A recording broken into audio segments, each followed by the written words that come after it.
Nous venons de traverser 3 mois de situations très particulières et inédites dans notre société et aussi dans notre vie. Ce virus, qui est apparu au début de cette année 2020, qui s'est propagé d'abord en Chine, puis sur l'ensemble de notre planète, a perturbé nos vies, tant physiquement, pour celles et ceux qui étaient ou qui sont malades, et nous voulons toujours penser à elles et à eux dans la prière, tant physiquement donc, mais aussi psychologiquement, socialement, économiquement, relationnellement, je dirais même.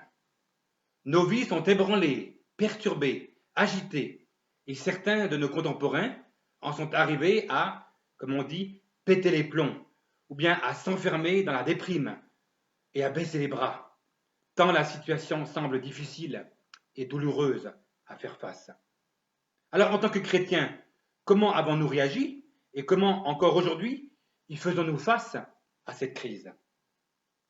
Arrêtez et reconnaissez que je suis Dieu, clamait le psalmiste au psaume 46, verset 11. Oui, arrêtons-nous pour le Seigneur et reconnaissons qu'il est Dieu, qu'il est souverain, qu'il contrôle tout et donc que nous pouvons lui faire pleinement confiance. Et voici aussi une prière d'un autre psaume de la Bible que je nous invite à faire nôtre pour ces prochaines semaines, pour ces prochains mois même. Ô Éternel, mon cœur ne s'enfle pas d'orgueil, mes yeux n'ont pas visé trop haut, je ne me suis pas engagé dans des projets trop grands, trop élevés pour moi. Bien au contraire, je suis resté tranquille et dans le calme. Je me sentais comme un nourrisson rassasié dans les bras de sa mère, comme un nourrisson apaisé. Israël, mets ton espérance en l'Éternel, dès maintenant et pour toujours. Le psaume 31, 131. Ce psaume est merveilleux et il peut nous être d'un grand réconfort en cette période. On y trouve 3 qualités et attitudes essentielles pour la croyante, pour le croyant.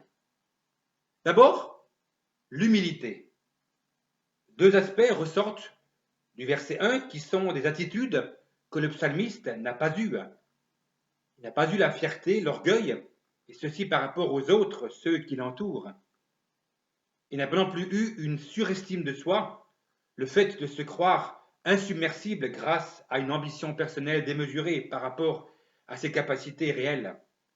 Mon cœur ne s'enfle pas d'orgueil. Mes yeux n'ont pas visé trop haut.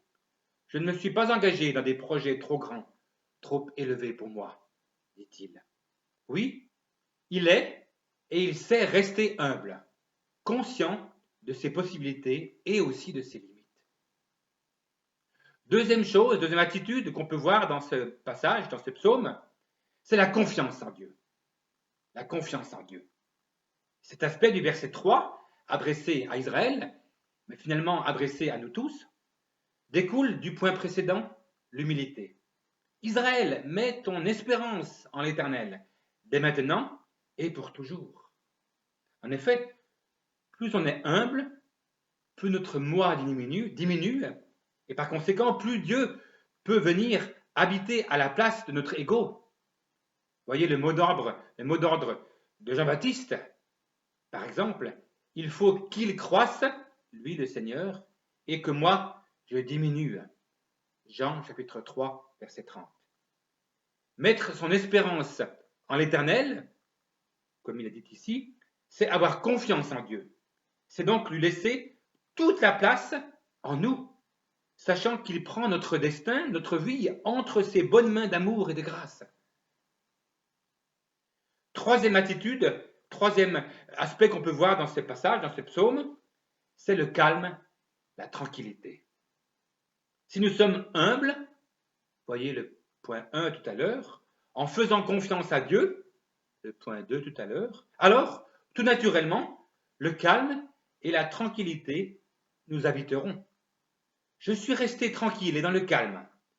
Je me sentais comme un nourrisson rassasié dans les bras de sa mère, comme un nourrisson apaisé. Verset 2 de ce psaume 131. Et ceci, pour le psalmiste comme pour nous, Si nous ne lui en abandonnons pas, bien sûr, eh bien, malgré les soucis, et les soucis, ça peut être la maladie, les problèmes familiaux, le deuil, les problèmes économiques, les difficultés diverses, l'opposition, voire même la persécution. Oui, la paix de Dieu, qui surpasse toute intelligence, viendra nous envahir. Je reprends les paroles de l'apôtre Paul en Philippiens 4, versets 6 à 9. Comme un enfant rassasié auprès de sa maman, dont la faim est apaisée et qui se sent en sécurité. Et vérifiez cela. Quand un nourrisson crie et qu'il a faim, la maman lui donne ensuite le sein ou le biberon. Et ensuite, une fois rassasié, il est bien, le nourrisson. Il est, comme dit le psalmiste, apaisé. Et son cœur est vraiment calme et tranquille dans la paix. Pour conclure, Jésus a dit dans l'évangile de Jean, chapitre 14, verset 27, « Je vous laisse la paix, je vous donne ma paix. » Il a promis ceci à ses disciples et à nous aussi. C'est cette paix que je nous souhaite, et cela non seulement pour ce temps de période troublée que nous traversons, mais aussi pour le reste de notre vie. Amen.